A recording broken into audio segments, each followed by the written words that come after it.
రథసప్తమి నాడు ఆకాశం అంతా నక్షత్ర మండలం రథాకారంలో ఉంటుంది. అందుకని దానికి రథసప్తమి అని పేరు. ప్రతి సప్తమి తిథి నాడు సూర్యకాంతి చాలా విశేషంగా ఉంటుంది.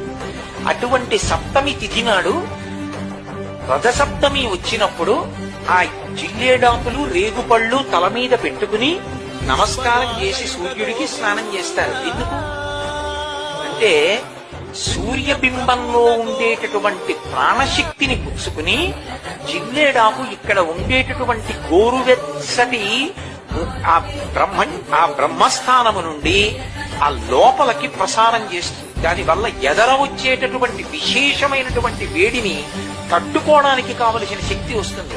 రేగుపండుకి ఓ లక్షణం ఉంది, పీడ తీస్తుంది. అందుకే పిల్లలకి భోగి పండగ నాడు చిల్లర పైసలతో కలిపి రేగుపండుకు వస్తారు.